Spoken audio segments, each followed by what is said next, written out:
Assalamualaikum warahmatullahi wabarakatuh. Saya Fidan Putrika ingin memaparkan hasil presentasi saya yang bertemakan pengangguran. Yang selanjutnya, pengangguran. Apa itu pengangguran?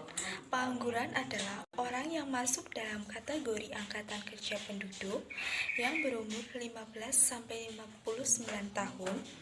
Namun, ada beberapa negara yang memakai kategori dari umur 15-64 tahun yang sedang mencari pekerjaan dan yang belum mendapatkan pekerjaan. Hal-hal yang menyebabkan pengangguran, di antaranya penduduk yang relatif banyak. Yang kedua, pendidikan dan keterampilan yang rendah.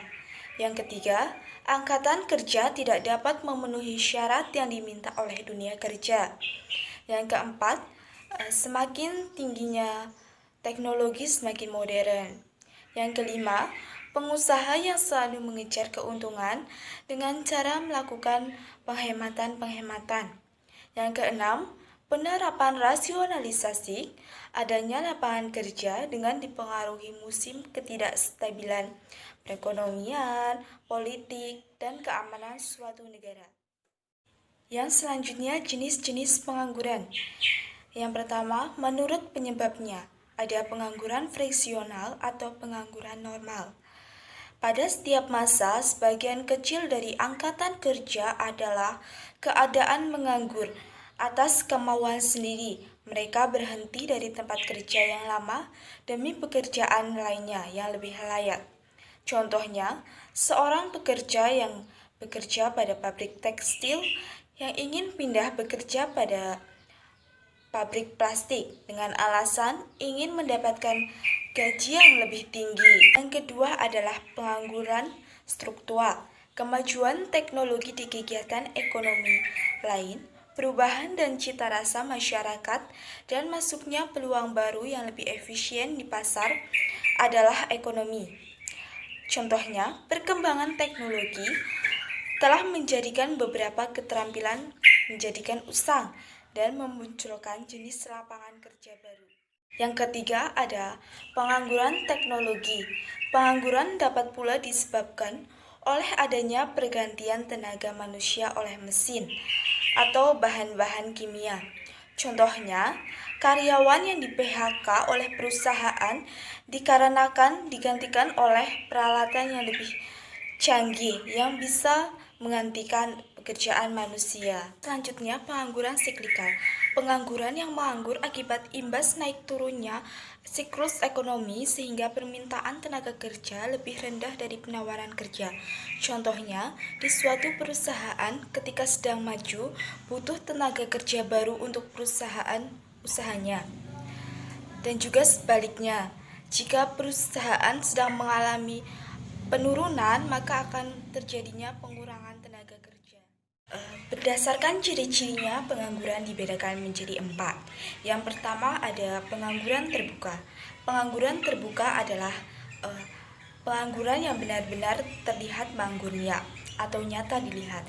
Contohnya seperti seseorang yang baru saja lulus dari perguruan tinggi dan sedang dalam proses mencari pekerjaan. Yang kedua ada pengangguran tersembunyi. Pengangguran tersembunyi adalah apabila dalam suatu kegiatan ekonomi jumlah tenaga kerja sangat berlebihan, sehingga berada dalam suatu kegiatan di mana sebagian tenaga kerjanya dipindahkan ke sektor lain, tetap produksi. Dalam kegiatan tidak bekerja, contohnya tidak bekerja maksimal karena ditunggu oleh majikan. Yang kedua, tidak bekerja maksimal karena malas. Ketiga, ada pengangguran musiman. Pengangguran yang terjadi pada masa-masa tertentu. Di dalam 1 tahun, biasanya pengangguran seperti itu berlaku pada masa-masa di mana kegiatan bercocok tanam sedang menurun kesibukannya.